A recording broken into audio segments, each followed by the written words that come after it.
अपने क्षेत्र की खबर जानने के लिए हमारे YouTube चैनल गांव तक को सब्सक्राइब करें और ताज़ा अपडेट पाने के लिए बेल आइकन बटन को दबाइए। आज़ादी की लड़ाई में बलिदान हुए ऐसे वीर शहीदों एवं अनुसूचित जनजाति के कई योद्धाओं को, जिन्होंने स्वतंत्रता की लड़ाई में अपना सर्वस्व न्यौछावर कर दिया, ऐसे वीरों को हमारी सरकार खोजकर उन्हें सम्मान देते हुए नई पीढ़ी को उनके पाठ पढ़ाने का कार्य करने जा रही है। इन बलिदानियों की जन्मभूमि की मिट्टी अपने आप में चंदन है, जिन्हें सिर पर लगाकर हम गर्व महसूस कर सकते हैं। ऐसे ही महान योद्धा, जिन्हें पूर्व की सरकारें और इतिहास लिखने वाले ऐसे कई बलिदानियों को भूल गई थी।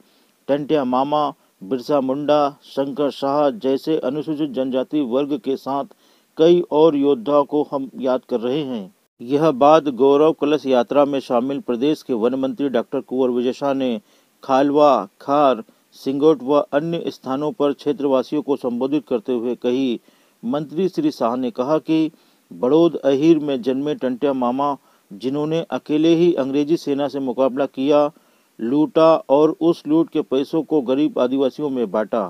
प्रदेश के मुख्यमंत्री शिवराज सिंह चौहान ने ऐसे वीरों को सम्मान देने के लिए जहां करोड़ों रुपए का स्मारक बनाकर आदिवासी जनजाति समूह के लोगों को सौगात दी है, वहीं उनकी जन्मभूमि से मिट्टी लेकर कलशों को जनजाति क्षेत्रों में गौरव यात्रा के माध्यम से घुमाकर उन्हें याद किया जा रहा है।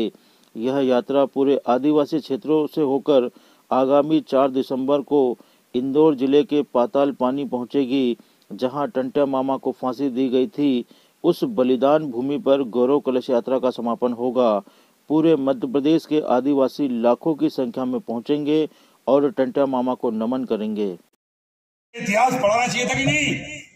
शंकर साहब, रघुनाथ साहब, रेंगाकोर को इनका इतिहास पुस्तक में पढ़ाना चाहिए। ये आजादी दिलाई, अरे होना चाहिए था कि नहीं? होना चाहिए कि नहीं? तो कौन ने कांग्रेसियों को मना किया था? जरा नाम पूछो यार। ये सब जितने हमारे कांग्रेसी भाई हैं, माफ करना, इनका दोष भी उस बहन से कम नहीं है जिसने धोखे से हमारे टंट्या मामा को राखी के दिन पकड़ाया। ये कांग्रेसी भी उस दोष से कम नहीं है, इनको भी उतना ही दोष। सब काम छोड़ देना। 4 तारीख को टंट्या मामा की जहां पर अंतिम संस्कार हुआ है, वहां उसको हम तीर्थ स्थल बना रहे। तीर्थ स्थल करोड़ों रुपए की वहां घोषणा मुख्यमंत्री जी करने वाले। उस तीर्थ स्थल में जाकर के ऐसे टंट्या मामा को हम श्रद्धा सुमन चढ़ाएंगे। बहुत अच्छी बात है। ये आदिवासी सम्मान के लिए यात्रा निकाली जा रही है और जो लोग भटक रहे हैं उन लोगों से भी मतलब एक सीख के हिसाब से चली जा रही है ये यात्रा कि हम सब जनजाति एक हैं, आप भटको मत। और सनातन धर्म, हिंदू धर्म सब एक है।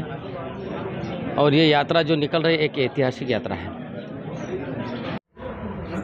देखिए, इस देश को आज़ादी में जिन वीर योद्धाओं ने अपना सर्वस्व बलिदान दिया, खास करके जनजाति योद्धा,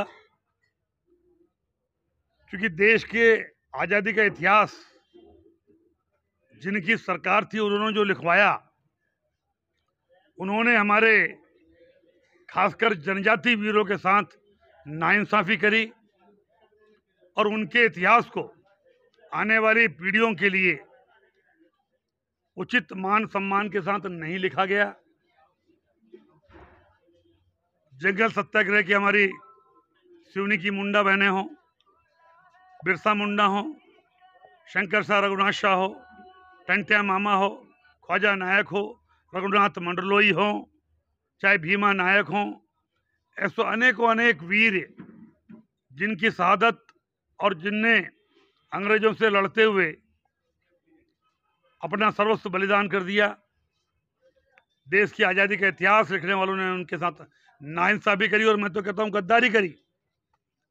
उन लोगों के नाम देश को आज़ाद दिलाने वाले में कर दिए, जिन्होंने उंगली नहीं कटाई और शहीदों में नाम लिखा दिया, और जिनके चिथड़े उड़ गए उनके लिए 2 लाइन नहीं। केवल आदिवासी जनजाति के बंधु नहीं। हम भूल जाते हैं भगत सिंह को, हम भूल जाते हैं चंद्रशेखर आजाद को, हम भूल जाते हैं दुर्गा भाभी को, और तो और नेताजी सुभाष चंद्र बोस तक को हम भूल गए, जिन्होंने क्या नहीं किया बतलाने की आवश्यकता है क्या?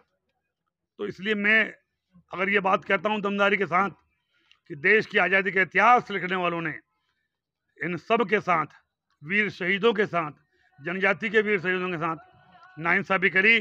देश की आज़ादी की 75वीं जो हम अमृत महोत्सव मना रहे हैं, उसमें हमारे प्रधानमंत्री जी ने, हमारे मुख्यमंत्री जी ने ये तय किया है, ऐसे जितने जनजाति के बंधु हैं, चाहे वो सामान्य जाति के बंधु हैं, हम रेंगा कोरकू को भूल गए, हम राजा भभूत सिंह जो कोरकू समाज के थे उसको भूल गए। अब हम उनका इतिहास खोद कर आने वाली पीढ़ियों को पढ़ाएंगे। और हमने कल मुख्यमंत्री जी से निवेदन किया है और मुख्यमंत्री जी ने हमारी बात को माना है, इन सब का इतिहास पाठ्यक्रम में शामिल करके और देश की भावी पीढ़ी जो हमारे बच्चे हैं वो पढ़ेंगे।